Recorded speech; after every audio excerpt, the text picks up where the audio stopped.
পুরো মাস ইবাদত করলাম, তার সাথে যদি একটু পরিমাণে যদি শিরিক যদি লিপ্ত হয়ে যায়, আমাদের কাজের মধ্যে আমলের মধ্যে যদি শিরিক ঢুকে যায়, তাহলে পুরো মাসের আমলকে এই শিরক নামক ভাইরাসে একেবারে ধ্বংস করে দেবে। অপরূপ মিডিয়া, ইসলামের আলোয় আলোকিত হোক আপনার জীবন। হালি শহর আনন্দধারা আবাসিকের ঐতিহ্যবাহী জামে মসজিদ আনন্দধারা আব্দুস সুবহান জামে মসজিদে আমাদেরকে এলাকাবাসীদের মধ্য থেকে আল্লাহ সুবহানাহু ওয়া তাআলা সিলেক্টেড করে আমাদেরকে আগে আগে মসজিদে আসার তৌফিক দান করেছেন। এই জন্য মহামুনিবের দরবারে আমাদের হৃদয়ের সমস্ত ভালোবাসাকে উজাড় করে দিয়ে কালিমাতুশ শুকর পাঠ করে আমরা সবাই শুকরিয়া আদায় করে বলি আলহামদুলিল্লাহ। আমরা আবারও কালিমাতুশ শুকর পাঠ করে আল্লাহ সুবহানাহু ওয়া তাআলার আরশ আযীমকে মুখরিত করে দিই, বলি আলহামদুলিল্লাহ। ইয়া রব্বি লাকাল হামদ হামদান কাসীরান তাইয়িবান মুবারাকান ফীহি। ইয়া রব্বি লাকাল হামদু বিল ঈমান, লাকাল হামদু বিল ইসলাম, লাকাল হামদু বিল কুরআন। হে আল্লাহ, আমরা আনন্দধারা আবাসিকে আগে আগে মসজিদে এসে আমরা সালাতুল জুমা আদায় করার জন্য পুরো সপ্তাহে আপনি আপনাদেরকে সুস্থতার নিয়ামত দান করেছেন, সেহত আফিয়ত দান করেছেন। আল্লাহ সুবহানাহু ওয়া তাআলা আপনি আমাদেরকে একটা সুন্দর একটা জীবন আমাদেরকে দান করেছেন, সেজন্য আমরা সবাই মসজিদে এসে আপনার শুকর আদায় করেছি। আল্লাহ, আপনি আমাদের শুকরকে কবুল আর মঞ্জুর করে নিন, বলি আমিন। আবারও বলি আমিন। সম্মানিত ভাইয়েরা, আপনাদের সামনে পবিত্র কোরআনের 31 নম্বর সূরা লোকমানের 13 নম্বর, 14 নম্বর, 15 নম্বর আয়াত তিলাওয়াত করেছি এবং উল্লেখিত আয়াতগুলো সামনে রেখে এই আয়াতগুলোর 13 নম্বর আয়াত থেকে 19 নম্বর আয়াত পর্যন্ত আপনাদের সামনে তাফসীর ইনশাআল্লাহ আজকের এই জুমার বয়ানের মধ্যে ইনশাআল্লাহ পেশ করব। আল্লাহ সুবহানাহু ওয়া তাআলা আমাকে আপনাদের সামনে 2-4টি সহিহ শুদ্ধ কথা বলার তৌফিক দান করুন এবং আপনাদেরকে আমলের নিয়তে একাগ্র চিত্তে সেই আলোচনা কথা শোনার তৌফিক দান করুন। ওয়ামা তৌফিকি ইল্লা বিল্লাহ আলাইহি তাওয়াক্কালতু ওয়া ইলাইহি উনীব। সম্মানিত ভাইয়েরা, আল্লাহ সুবহানাহু ওয়া তাআলা এই সূরা লোকমানের 13 থেকে 19 নম্বর আয়াত পর্যন্ত আমাদের জন্য একটা খুবই চমৎকার একটা মেসেজ, বার্তা, নসিহা, উপদেশ আমাদের জন্য দিয়েছেন আল্লাহ সুবহানাহু ওয়া তাআলা। আগে একটু সূরা লোকমানের প্রেক্ষাপটটা একটু আমরা জেনে আসি। সূরা লোকমান, এই সূরাটা একজন ব্যক্তির নামে নামকরণ করা হয়েছে। আমরা নাম দেখলেই বুঝতে পারি লোকমান। আমাদের এলাকায়, সমাজে, সোসাইটিতেও অনেক মানুষের নাম রয়েছে লোকমান নামে। ঠিক এক সময়ে আল্লাহ রসুল সাল্লাল্লাহু আলাইহি ওয়াসাল্লাম দুনিয়াতে ভূমিষ্ঠ হওয়ার আসার হাজারো বছর আগে দুনিয়ার মধ্যে একজন আল্লাহওয়ালা ব্যক্তি অতিবাহিত হয়েছেন, যার নাম ছিলেন লোকমান, একজন আল্লাহওয়ালা ব্যক্তি। তাফসীরের মধ্যে অনেক মত রয়েছে। ওই লোকমান কি নবী ছিলেন নাকি আল্লাহর ওয়ালি ছিলেন, একজন আল্লাহওয়ালা ব্যক্তি ছিলেন?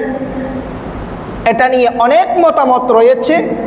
যেটা আমাদের কাছে আসহ অর্থাৎ সবচেয়ে বেশি বিশুদ্ধ মত আমাদের পর্যন্ত এসেছে, এই লোকমান হচ্ছে একজন আল্লাহওয়ালা, আল্লাহর ওয়ালির নাম। সুবহানাল্লাহি ওয়া বিহামদিহি। পয়গম্বর নয়, প্রফেট নয়, নবী নয়, রাসূল নয়, একজন আল্লাহওয়ালা ব্যক্তির নাম।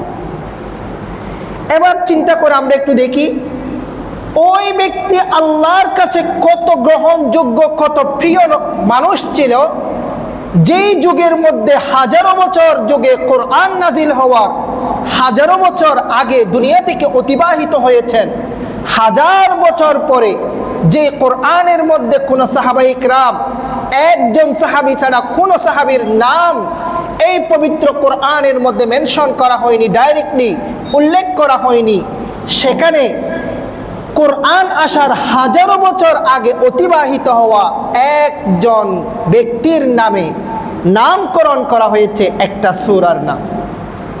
এবং ওই ব্যক্তির সন্তান পরিবার নিয়ে একেবারে 13 থেকে 19 নম্বর আয়াত পর্যন্ত লাগাতার এই আয়াতগুলো নাজিল হয়েছে।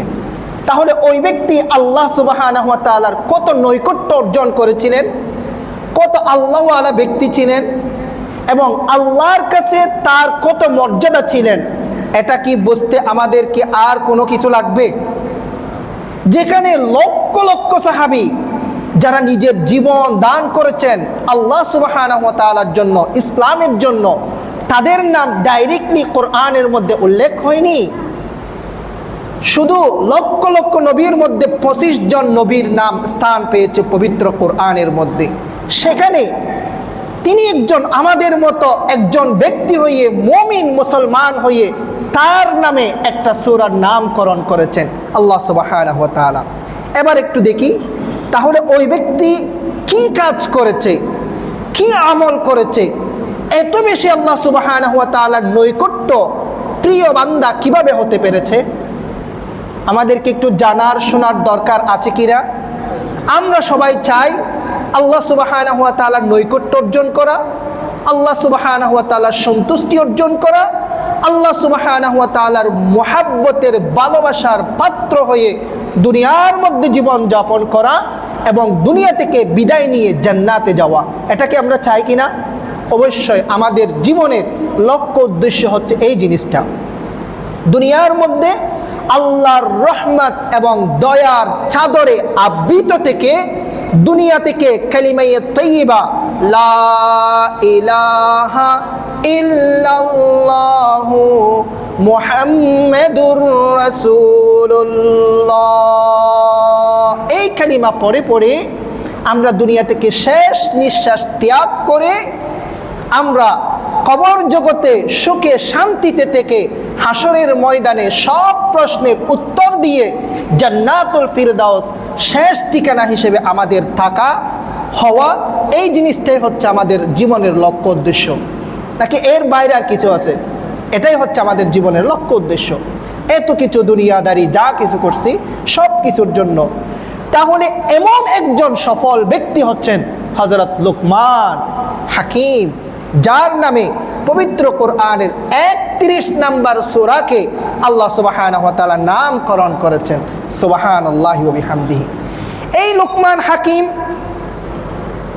নিজ সন্তানকে কিছু উপদেশ দিয়েছে, নিজের সন্তানকে, ছেলেবেলেকে কিছু উপদেশ দিয়েছে।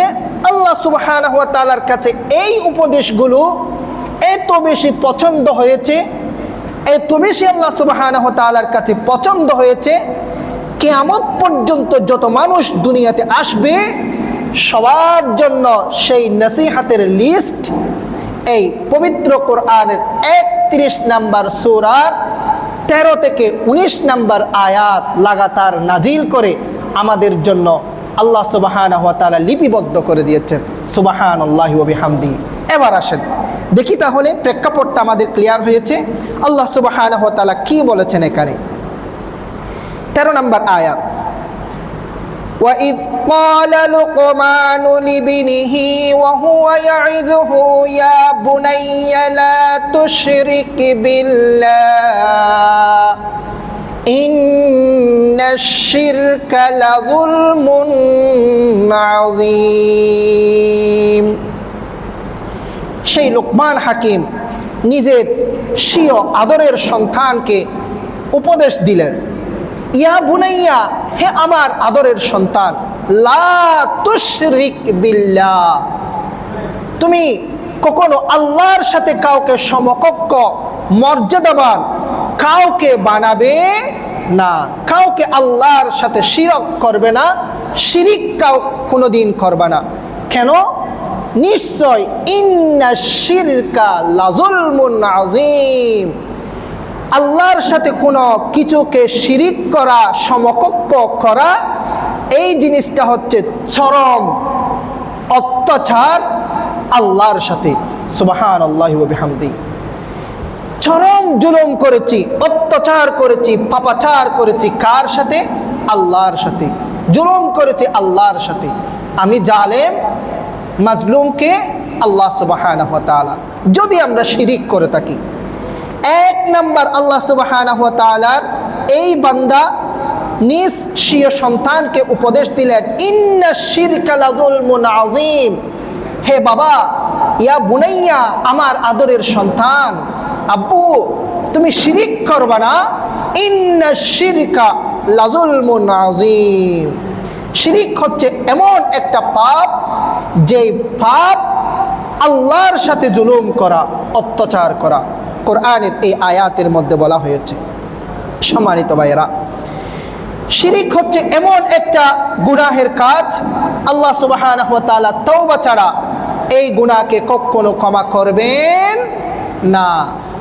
আমরা দোয়া করলে আল্লাহ সুবহানাহু ওয়া তাআলা গুনাহকে ক্ষমা করে দেবেন, কিন্তু আপনি তওবা যদি না করি, কোন একজন ব্যক্তি ঈমান যদি না আনে, ঈমান যদি নবায়ন না করে, তাহলে ওই ব্যক্তির শিরকের গুনাহ কখনো ক্ষমা করবেন না আল্লাহ সুবহানাহু ওয়া তাআলা।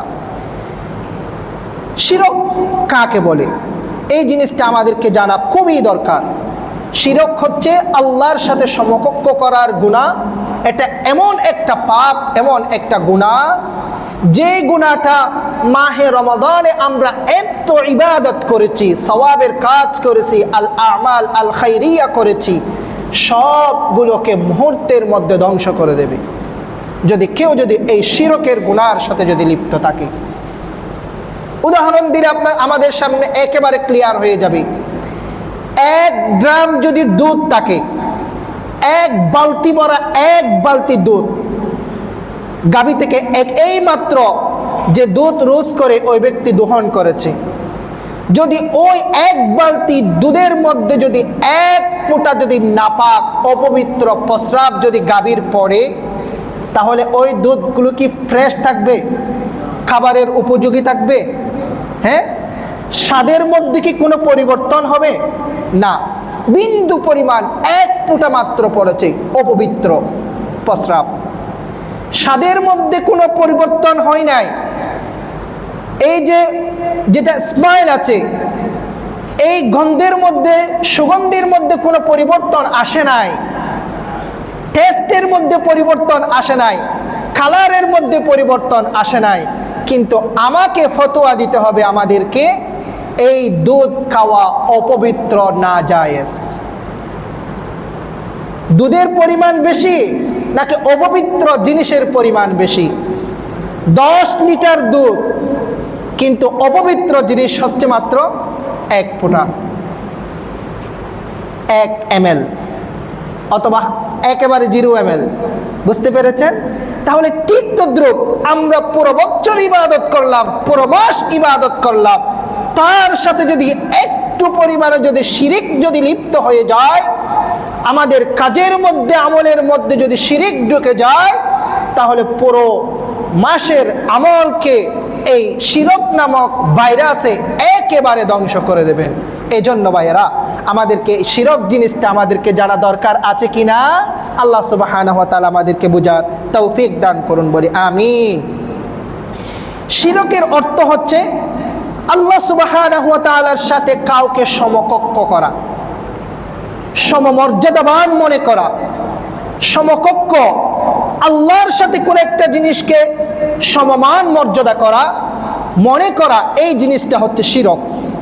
এই শিরিকটা হচ্ছে কি 2 প্রকার। ফার্স্ট অফ অল, প্রথমে হচ্ছে এই যে শিরিক, যেই জিনিসটা আমরা করে থাকি, এই জিনিসটা হচ্ছে 2 প্রকার।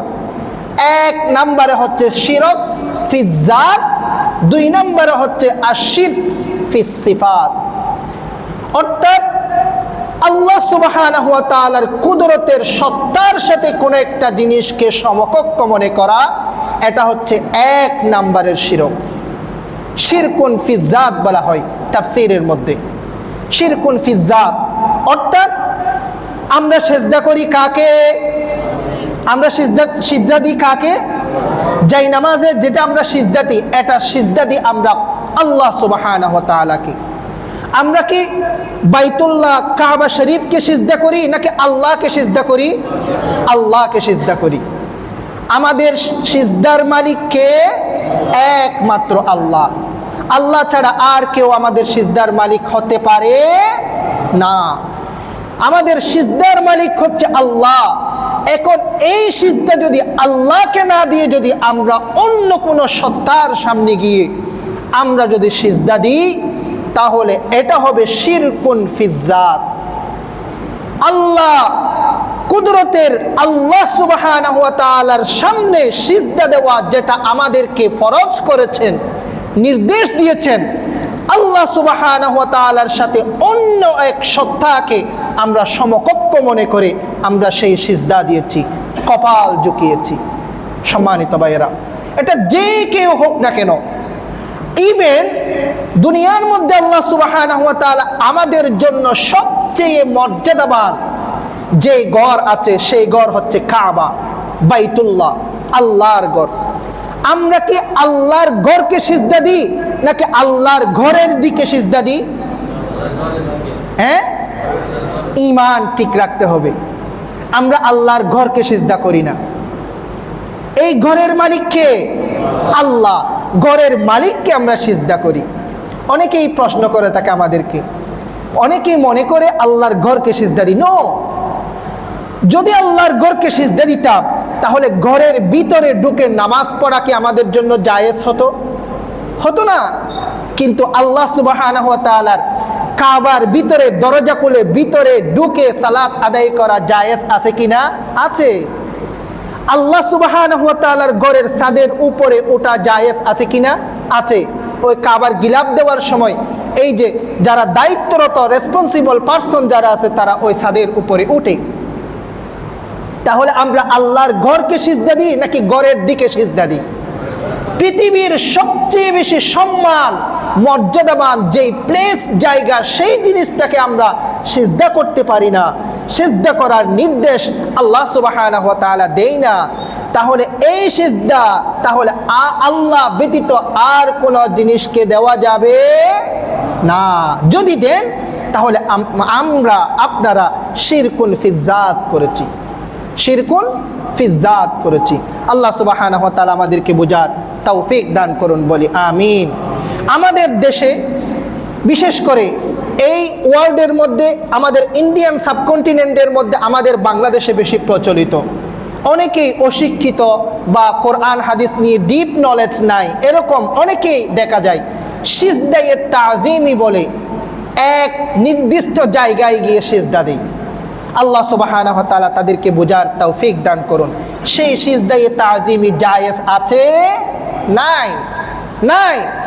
আপনি তাজিমের জন্য বলে মাজারে গিয়ে অন্য কোথাও গিয়ে আপনি এই কপালকে কখনো সিজদা নামে আপনি কোনো আল্লাহ ব্যতীত আর কোনো জিনিসকে সিজদা দিতে পারবেন না। আল্লাহ সুবহানাহু ওয়া তাআলা এটা নিষেধ করেছেন। যদি দিই তাহলে শিরকুন ফিজ্জাত হবে। 2 নাম্বার, ঈমান থাকবে না শিরকুন ফিজ্জাত যদি আমরা করি। 2 নাম্বার শিরকের নাম হচ্ছে শিরকুন ফিস সিফাত।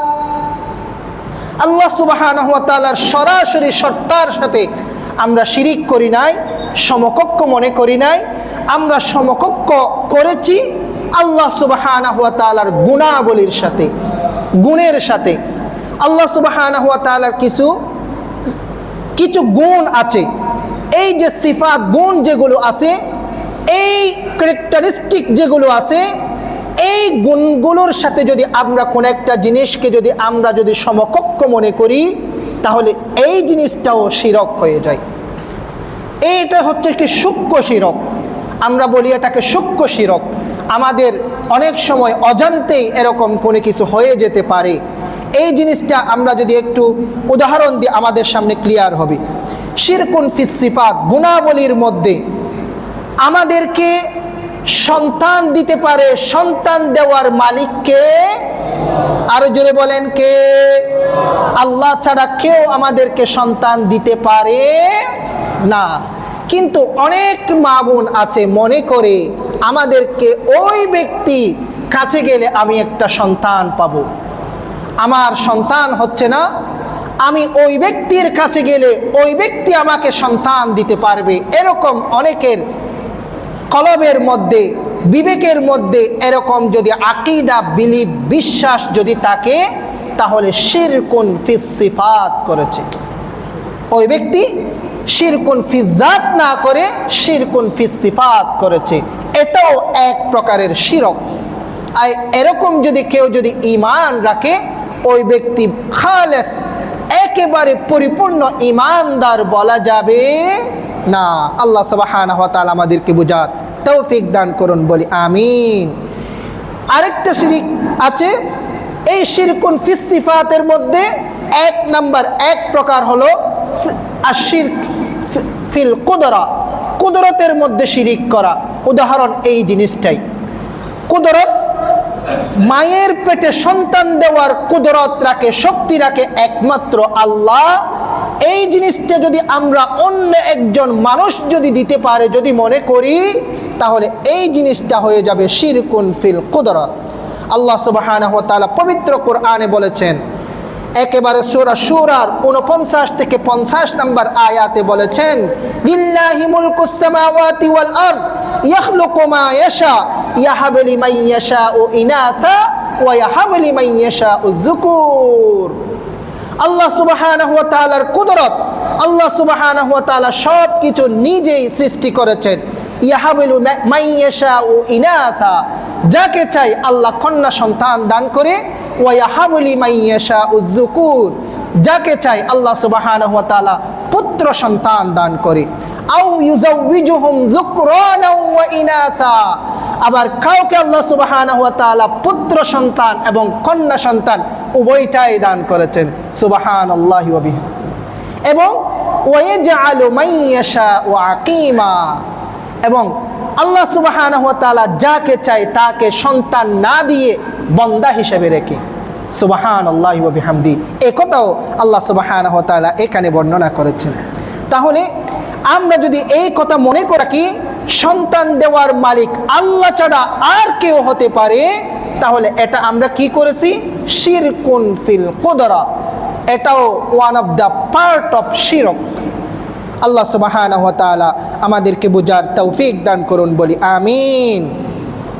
সম্মানিত ভাইয়েরা, এরকম আরো অনেক শিরক রয়েছে। আরেকটা শিরক আছে শিরকুন ফিল ইলম, জ্ঞানের মধ্যে শিরক করা, জ্ঞানের মধ্যে সমকক্ষ মনে করা। কিরকম? উদাহরণ দিই। আল্লাহ সুবহানাহু ওয়া তাআলা আমাদের কাছে যে জ্ঞান আছে, ইলম আছে, এই ইলম আমাদেরকে দিয়েছেন কে? আল্লাহ সুবহানাহু ওয়া তাআলা আমাদেরকে ইলম দিয়েছেন, জ্ঞান দিয়েছেন। আমাদেরকে যে জ্ঞান দিয়েছেন এটা খুবই সীমিত। এত যে সীমিত, তাফসীরের মধ্যে এসেছে, আটলান্টিক মহাসাগরে যদি যদি সুইকে যদি চুপানো হয়, ওই সুইকে যদি আটলান্টিক মহাসাগর থেকে যদি তোলা হয়, তাহলে ওই সুইয়ের মাথায় কতটুকু পানি লাগবে, আসবে, কত ফুটা ওজন করা যাবে? এতগুলো ইলম, জ্ঞান, নলেজ আমাদেরকে এই দুনিয়ার মধ্যে আল্লাহ সুবহানাহু ওয়া তাআলা আমাদেরকে দিয়েছেন।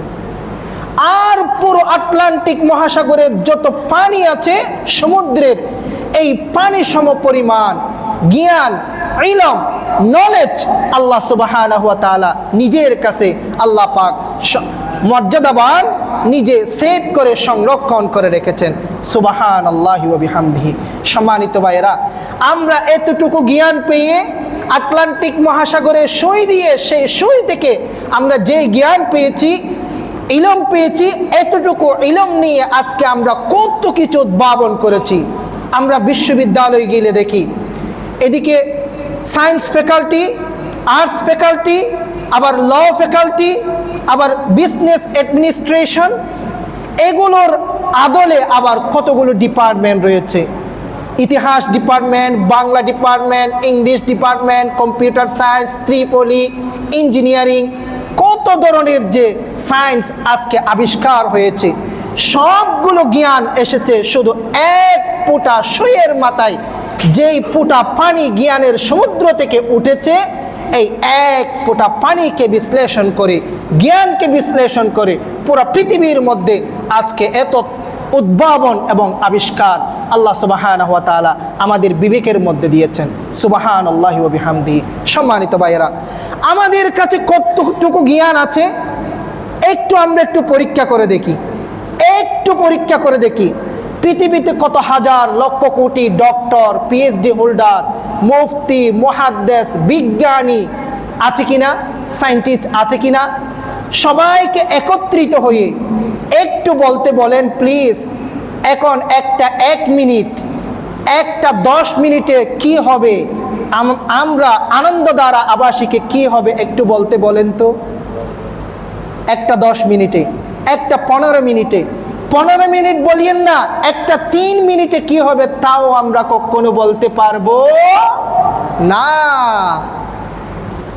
এই যে অতীতে কি হয়েছে তা খুব ভালোভাবে বিশ্লেষণ করতে পারি, একেবারে ঘন্টাকে ঘন্টা বিশ্লেষণ করে যেতে পারি আমরা, কিন্তু ফিউচারে 1 মিনিট পরে কি হবে তাও আমরা বলতে পারি না।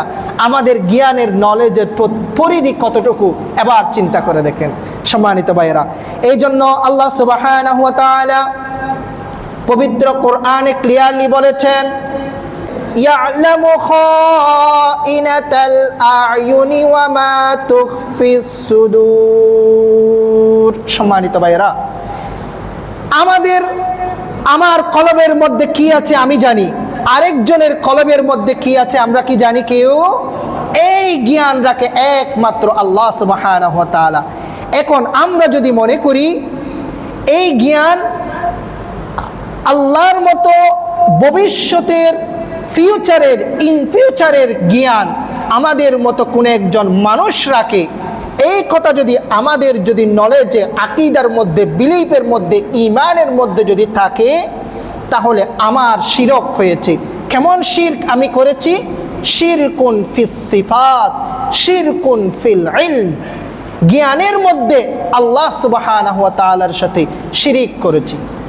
সম্মানিত ভাইয়েরা, এই শিরিকগুলো আমাদের কাছে হয়ে থাকে। আমরা অনেকেই মনে করে থাকি নয়, আমাদেরকে এই যে বিজ্ঞানীরা যেটা ভবিষ্যৎবাণী করেছে 3 দিন পরে কি হবে, বিরাট একটা ঘূর্ণিঝড় হবে, হ্যাঁ, এটার উপর আমি ঈমান নিয়ে এসেছি, বিজ্ঞানী বলতে পেরেছে, এরকম 100% বিশ্বাস কখনো করা যাবে না। এই ফিউচারের জ্ঞান রাখে, নলেজ রাখে একমাত্র আল্লাহ। বিজ্ঞানীরাও চালাক হয়ে গেছে এখন, তারা কখনো হবে বলে না, হতে পারে বলে। যারা আবহাওয়াবিদ আছে, আগামী 24 ঘন্টা পরে এরকম একটা জলোচ্ছ্বাসে হতে পারে বলে তারা কি করে, ইয়াহতামিলু সিদকা ওয়াল কিযবা, যেটা কি দেয়, সম্ভাব্য অথবা সম্ভাবনার একটা বার্তা দিয়ে থাকে আমাদেরকে আগে থেকে প্রিপারেশন নেওয়ার জন্য, প্রস্তুতি নেওয়ার জন্য। কখনো বলে না হবে। কিন্তু আমরা যারা আছি, কেউ যদি মনে করে থাকে না আমার রাসূল সেই ভবিষ্যতে কি হবে সেই কথা জানে, এরকম যদি আমার রাসূলকেও মনে করা হয়, তাহলে আমি শিরকুন ফিস সিফাত, শিরকুন ফিল ইলম করেছি। সম্মানিত ভাইয়েরা, এখন আপনাদের প্রশ্ন জাগতে পারে, আল্লাহ রাসূল সাল্লাল্লাহু আলাইহি ওয়াসাল্লাম যেগুলো ভবিষ্যৎবাণী করেছেন সেগুলো তো আগে 1400 বছর আগে যেগুলো বলেছেন এখন সেগুলো ঘটছে, ভবিষ্যতে ঘটবে। আল্লাহ রাসূল সাল্লাল্লাহু আলাইহি ওয়াসাল্লাম পবিত্র কোরআনে এসেছেন, হাদিসে এসেছে কিয়ামতের কথা, কিয়ামত তো ঘটবে, সংগঠিত হবে। তাহলে আল্লাহর রাসূলের কাছে গায়েবের ইলম, অদৃশ্যের ইলম না থাকলে আল্লাহর রাসূল কিভাবে বলতে পেরেছেন? এরকম অনেকেই যুক্তি দিয়ে থাকে। সম্মানিত ভাইরা, নয়, আমার রাসূলকে আল্লাহ সুবহানাহু ওয়া তাআলা যা বলে দিয়েছেন সেগুলোই আমাদের কাছে ক্লিয়ার করেছেন। ফেরেশতাদের মাধ্যমে যেই মেসেজগুলো আমাদেরকে দেওয়ার জন্য দিয়েছেন সেইগুলোই দিয়েছেন। ওয়ামা ইয়ানতিকু আনিল হাওয়া ইন হুয়া ইল্লা ওয়াহয়ুন ইউহা, আমার পক্ষ থেকে আমি নিজে কিছুই বলি নাই, যেগুলো আল্লাহর পক্ষ থেকে এসেছে আপনাদের কাছে সেগুলোই আমি পৌঁছে দিয়েছি। সুবহানাল্লাহি ওয়া বিহামদিহি। সম্মানিত ভাইয়েরা, তাহলে আমাদেরকে বুঝতে হবে এই যে শিরকুন ফিল ইলম, জ্ঞানের মধ্যে এই যে শিরক যেটা হয়ে থাকে সেই শিরক থেকেও আমাদেরকে বাঁচতে হবে। সময়ের স্বল্পতার দরুন আর ব্যাখ্যা করছি না। সম্মানিত ভাইয়েরা, এই যে শিরক আপনারা স্টাডি করবেন, এই শিরক থেকে আমাদেরকে বেঁচে থাকতে হবে। আমরা মাহে রমজানে এত ইবাদত করেছি, কিয়ামুল লাইল, সিয়ামুন নাহার, তারাবিহ, তাহাজ্জুদ, ইতিকাফ। আমাদের এই যে আমলের অ্যাকাউন্টে অনেক আমল ডিপোজিট হয়েছে, সবগুলো মুহূর্তের মধ্যে ধ্বংস করে দেবে, নষ্ট করে দেবে এই শিরক নামের ভাইরাস, মুহূর্তের মধ্যে ধ্বংস করে দিতে পারে। সম্মানিত ভাইরা, এই জন্য আমাদেরকে সবাইকে বুঝার তৌফিক দান করুন, বলি আমিন। এই লোকমান হাকিম নিজ সন্তানকে সেজন্যই 1 নম্বরে উপদেশ দিয়েছিলেন কি, ইন্নাশ শিরকা লাযুলমুন আযীম ইয়া বুনাইয়া লা তুশরিক বিল্লাহ, হে আমার আদরের সন্তান তুমি শিরিক করবা না, ইন্নাশ শিরকা লাযুলমুন আযীম। 2 নম্বরের উপদেশ, 2 নম্বরের নসিহা আমাদের জন্য রেখেছেন, ওয়াওয়াসাইনাল ইনসানা বিওয়ালিদাইহি حملته أمه وهنا على وهن وفصاله في عامين أن اشكر لي ولوالديك إلي المصير। লুকমান হাকিম নিজ সন্তানকে 2 নম্বরের উপদেশ দিয়েছেন। সেই 2 নম্বরের উপদেশ কিয়ামত পর্যন্ত যত মানুষ আসবে সবাইকে ফরজ করে দিয়েছেন কে? আল্লাহ সুবহানাহু ওয়া তাআলা। কি সেই 2 নম্বরের উপদেশ? ওয়াসাইনাল ইনসানা, আমি মানব জাতিকে আমি উপদেশ দিচ্ছি, বিওয়ালিদাই, তার পিতামাতার সাথে সদাচরণ করা, সৎ ব্যবহার করা, গুড বিহেভ করা, তাদেরকে সম্মান করা, অনার করা, মর্যাদা দেওয়া, সম্মানের সুউচ্চ সোপানে মর্যাদার স্থানের মধ্যে পিতামাতাকে রাখা। সুবহানাল্লাহি ওয়া বিহামদি, ফরজ করেছেন আল্লাহ সুবহানাহু ওয়া তাআলা। আরেক জায়গায় সরাসরি বলেছেন, উবুদুল্লাহা ওয়া লা তুশরিকু বিহি শাইআন ওয়া বিল ওয়ালিদাইনি ইহসানা। উবুদুল্লাহ, আল্লাহর ইবাদত করা ফরজ, ওয়ালা তুশরিকু বিহি শাইআ, আল্লাহর সাথে শিরক না করাটাই ফরজ। 2টা ফরজ পেয়েছি। এই 2টা ফরজের পরে 3 নম্বরের ফরজ হচ্ছে পিতা মাতার সাথে সদাচরণ করা, সৎ ব্যবহার করা, সম্মান করা, অনার করা, মর্যাদা দেওয়া। সম্মানিত ভাইয়েরা, এই ফরজ এখানে 2 নম্বরে উল্লেখ করেছে। কেন ডিটেলস, কেন তাও উল্লেখ করেছে। আমরা আল্লাহর ইবাদত করব, কেন ইবাদত করব বলে না এই আয়াতের মধ্যে।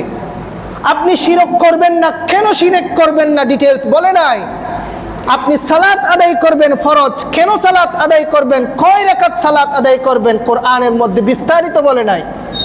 কিন্তু আপনি পিতামাতাকে সম্মান করবেন ফরজ, কেন করবেন তাও কোরআনের মধ্যে বলেছেন। এরপরে বলেছেন, দেখেন, হামালাতহু উম্মুহু ওয়াহনান আলা ওয়াহন, হামালাতহু উম্মুহু, আপনার মা আপনাকে কষ্টের পর কষ্ট সহ্য করে পেটের মধ্যে ধারণ করেছে। হামালাতহু উম্মুহু ওয়াহনান আলা ওয়াহনি, কোরআনের কথা, আমার কথা নয়। আমাদেরকে আমাদের মাথা, আমাদের মা কষ্টের পর কষ্ট ধারণ করে এই পেটের মধ্যে আমাদেরকে ধারণ করেছে।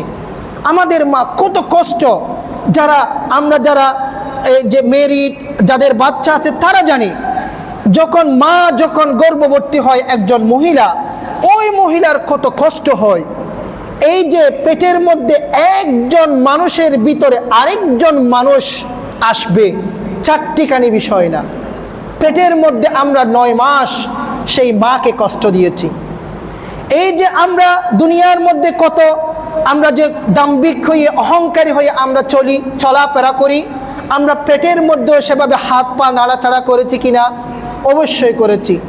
যখন 8 মাস 8.5 মাস যখন হয়, তখন দেখা যায় সেই মায়ের অবস্থা, সেখানে হাত নাড়াচাড়া করে, পা নাড়াচাড়া করে, আমাদের যে পা নাড়াচাড়া করে সেই লাত্তি আমরা আমাদের মাকে পেটের মধ্যে দিয়েছি। কিন্তু আমরা যখন এস্টাবলিশড হয়েছি, এরপরে দুনিয়াতে ভূমিষ্ঠ হওয়ার পরে 2টা বছর আমরা নিজের রক্ত দিয়ে অর্জিত জন্মানো সেই সাদা দুধ আমরা চষে চষে মায়ের বুক থেকে খেয়েছি। আমরা খাই নাই এরকম কেউ আছে এখানে? সবাই খেয়ে এসেছি। এত কষ্ট করে মাকে তখনই কষ্ট দিয়েছি। শুধু এতটুকু না, মায়ের জাতি এমন একটা জাতি, এত সহ্য কিভাবে করতে পারে আমি আশ্চর্য হয়ে যাই। যদি স্ত্রী, যদি ওয়াইফ অসুস্থ হয়, অসুস্থ হয়ে যদি বাবার বাড়িতে যায়, যদি 6 মাসের 8 মাসের সন্তানটা যদি আপনাকে 1 সপ্তাহের জন্য দিয়ে যদি বাইরে যায়, কোথায় যায়? আমি আপনি চিন্তা করে দেখেন, 1 সপ্তাহ পর্যন্ত বাসার মধ্যে কি আমরা কি বাচ্চাকে লালন পালন করতে পারবো? রাখতে পারবো? আমরা 5টা ঘন্টা রাখতে পারবো? একটা দিন রাখতে পারবো আমরা? মা কিভাবে সহ্য করে, একজন স্ত্রী কিভাবে সহ্য করে। কিন্তু আমরা বাইরে থেকে এসে সেই স্ত্রীর সাথে কিভাবে বিহেভ করি, আচরণ করি। একটু 19-20 হয়ে গেলে, 20কে যদি 18 পাই, তাহলে দেদারসে যেমন ইচ্ছা সেমন আমরা বিহেভ করে থাকি। ওই মহিলার কত রেসপন্সিবিলিটি এই যে একটা বাসার মধ্যে থাকে, এই জিনিসগুলো আমাদেরকে বোঝা দরকার। সেই মা, আমরা যখন এরপরে স্কুলে যাওয়ার সময় হয়েছে, আমাদেরকে হাতে ধরে ধরে প্রাইমারি স্কুলে নিয়ে গিয়েছে।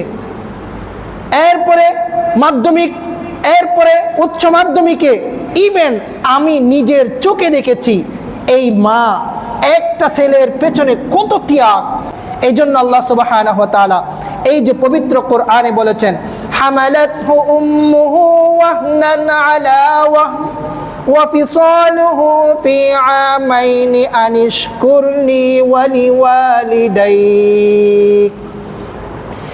এই মা তোমাদেরকে কষ্টের পর কষ্ট সহ্য করে তোমাদেরকে পেটে ধারণ করেছে, এরপরে কষ্ট করে তোমাদেরকে লালন পালন করেছে, এরপরে তোমাদেরকে 2 বছর নিজের বুকের দুধ খাওয়ায়ে তোমাদেরকে লালন পালন করেছে।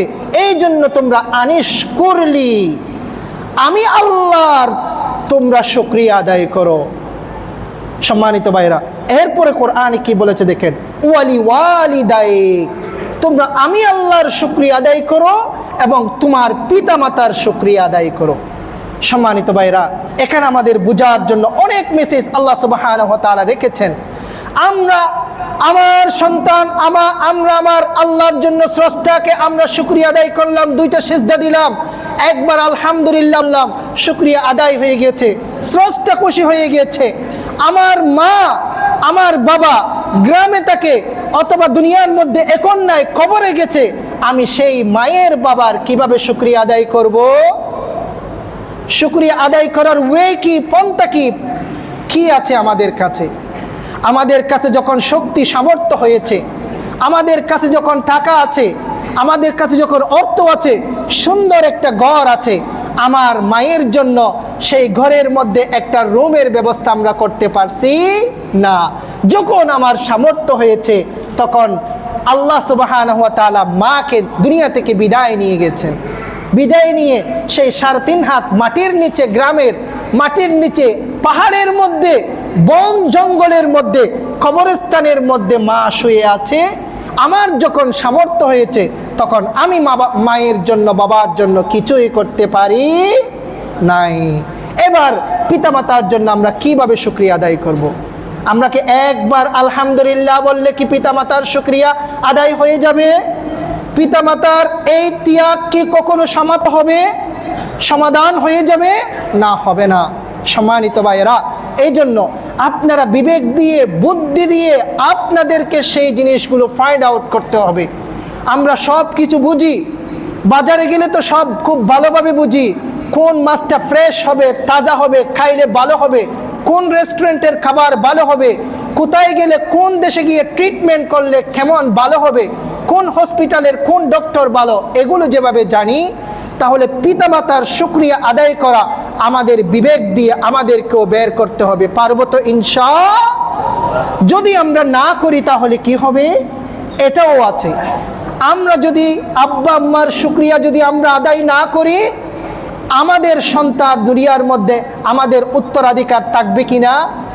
অবশ্যই থাকবে। আমাদের ওয়ারিশ সূত্রে আমাদের দাদা যেভাবে দুনিয়াতে ছিল, দাদা চলে গেছে, দাদা দাদি আমাদেরকে দিয়ে গেছে, বাবা মাকে দিয়ে গেছে, বাবা মা চলে গেছে, আমরা এসেছি। আমাদের যে প্রজন্ম সামনে আসবে, ফিউচার জেনারেশন আমাদেরকে স্মরণ করবে না, আমাদের শুকরিয়া আদায় করবে না, আমরা যদি আব্বা আম্মার যদি আমরা খবর না নিই।